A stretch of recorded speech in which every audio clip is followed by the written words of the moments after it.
llegó el momento de abordar un tema que ha tomado relevancia en los últimos días por el aumento de los casos en el país y se trata del dengue, una enfermedad transmitida por los mosquitos de la especie Aedes aegypti. Espero haberlo dicho bien, es importante. O bueno, mundanamente conocido como el patas blancas. Creo que es más popular conocido así. Ajá, bueno, hay varios elementos que hay que tomar en cuenta para prevenir la propagación de esta enfermedad. Por eso hoy hemos invitado al doctor Manuel Figuera, quien nos dará además todas esas recomendaciones necesarias para hacer frente al dengue. Doctor, bienvenido. Gracias Isabela, gracias Jordán por la invitación, gracias Portada. Bueno, nosotros queremos comenzar desde ya. Realmente comenzamos esto antes de iniciar el segmento porque son muchas las dudas. Decíamos que hay mucha gente en este instante con fiebre, con dolores, pero para eso quiero que sea usted, pues si en casa usted en este instante está pasando por algún tipo de síntoma, saber y confirmar si realmente estaríamos en presencia del dengue. ¿Cuáles son esos síntomas? Para ello es relevante saber si tiene fiebre, dolor de cabeza, sobre todo detrás de los ojos que llamamos retroocular, dolores musculares, es probable que tenga dengue. En Venezuela hay dengue y está aumentando, pero también en toda América. El año pasado, el 2023, fue año récord con más de 4 millones de casos de dengue en todo el continente. Y para identificar dengue, definitivamente a veces hay que hacer exámenes de sangre. Pero lo más relevante, cambiaron la terminología. Hoy en día se llama dengue sin signos de alarma, con signos de alarma y dengue grave. Ya no lo llamamos hemorrágico. Y lo importante es identificar los signos de alarma. Sí, porque si tiene signos de alarma, si tiene dolor de cabeza, fiebre, malestar general, dolores musculares, pero tiene vómitos, diarrea o tiene sangramientos, por ejemplo, en la encía, o tiene la presión arterial baja, o tiene alteraciones del estado de conciencia, está muy somnoliento, muy dormido, o habla incoherencia, la persona no quiere ni siquiera pararse de la cama, si tiene dolor abdominal muy fuerte, cualquier elemento que indique que las cosas no están yendo bien, debe acudir pronto al médico. Sabes que quizás en medio de tanta información o incluso desinformación, muchas personas tienden a convertirse en ese efecto vulnerable o son vulnerables ante la situación. Y yo creo que es importante ser sobre todo preventivo en muchos de estos casos.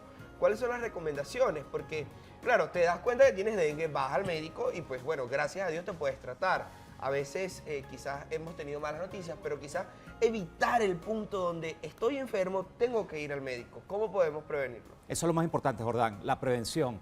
Y tenemos que entender que no todos los mosquitos transmiten dengue. Para un mosquito transmitir dengue tiene que haber picado a alguien con dengue en ese momento, con fiebre, y una semana, 2 semanas después que el mosquito se multiplica el virus dentro del mosquito, es que puede transmitir eventualmente la infección. Es decir, no, para aclarar esto, no es que la enfermedad viene directamente del mosquito, es un transmisor, podríamos decirlo. Exactamente, es un transmisor. Él es el vector o transmisor de la enfermedad, tiene que picar a alguien antes con dengue, el virus se multiplica dentro del mosquito, lo cual toma 1 o 2 semanas, y después es que cuando pica una persona susceptible, que no haya sufrido nunca dengue, puede eventualmente sufrir dengue o contagiarse de dengue. ¿Por qué es importante entender esto? Porque entonces el control es a través de los vectores. Tenemos que evitar que los mosquitos se multipliquen.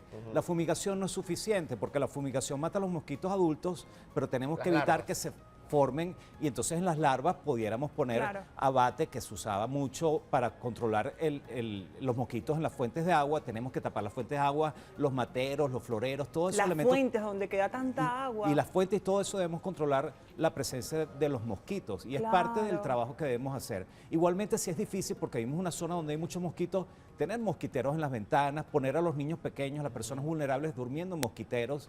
No hay posibilidad de tener aire acondicionado a todo el mundo, ni la electricidad para ello, pero si tenemos mosquiteros, si usamos repelentes... E incluso la ropa de vestir, creo que también la ropa de vestir es importante, usar ropa larga, blanca, y no andar, sobre todo a las horas que hay más mosquitos, que pueden ser en la tarde, y si uno va a salir en una zona donde hay muchos mosquitos, entonces usar ropa larga, repelente, para evitar ser picado por los mosquitos. Es una de las medidas más importantes de prevención. Mira qué excelente esas recomendaciones, doctor. Ahora bien, yo quiero saber también cuáles son los grupos de riesgos para el dengue. Es decir, hay personas que deben cuidarse más que otras. Yo, por ejemplo, le comentaba que cuando tenía como 7, 8 años sufrí de dengue hemorrágico, que gracias a Dios pues ya cambiaron ese término. ¿Somos más propensos o es más peligroso para las personas que ya han tenido un dengue antes? Sí, siempre en muchas enfermedades, los extremos de la vida, los niños muy pequeños, los adultos con muchos años y sobre todo que tienen muchos problemas de salud son los más vulnerables o de mayor riesgo, las embarazadas por supuesto.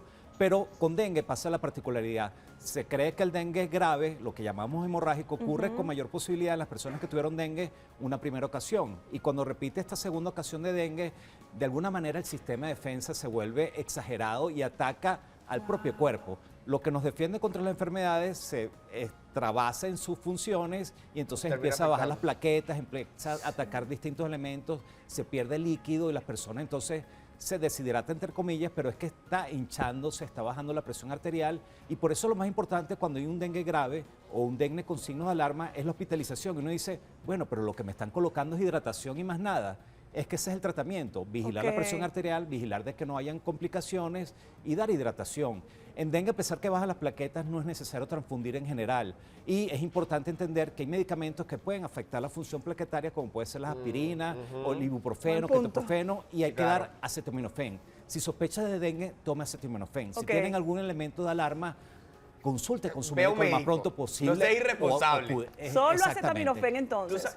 Y para quizás tranquilizar a la gente, dengue es raro que las personas se compliquen, dengue es muy raro que las personas fallezcan, la tasa de mortalidad en el continente no llega a 1000 personas, a pesar de que ha habido más de 4 millones de casos, y eso puede ocurrir, pero ocurre cuando las personas se descuiden. Y como tú dices, Jordán, Isabela, lo más importante es la prevención y acudir pronto al médico si tienen alguna duda. Nos estaban preguntando en redes si existía la posibilidad quizás de crear como una pequeña epidemia, ¿no? En el mismo núcleo familiar, ¿sabes? En el que, bueno, papá enfermo, automáticamente mamá, hijos, abuelos, tíos, etcétera, en ese mismo núcleo familiar, ¿es posible que se contagie de esa manera? Sí, pero como decíamos que el mosquito cuando pica a una persona enferma tarda aproximadamente 10 a 14 días para poder desarrollar el virus.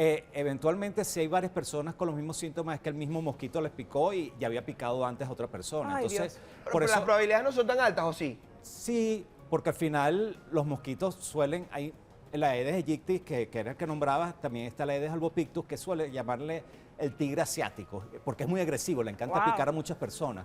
Entonces, si tenemos un mosquito que tiene dengue dentro de sí y ya está en la capacidad de transmitir, y te pica uno y pica otro y pica otro, termina transmitiendo dengue en un mismo grupo familiar. Entonces, si hay personas con los mismos síntomas, y ojo, si no tiene síntomas respiratorios, porque la gripe y la influenza, COVID y otras infecciones respiratorias se contagian muy fácil y se pueden confundir porque dan fiebre, malestar en el cuerpo, dolor de cabeza.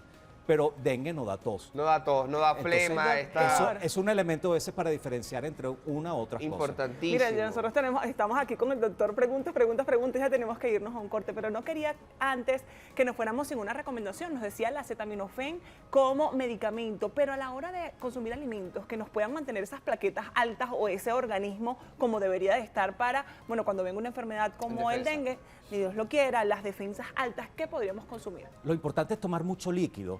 Ojo, no se ha demostrado ningún beneficio del agua de coco, la sopa de pata de gallina. No es que van a subir las plaquetas, ojo, no hacen daño.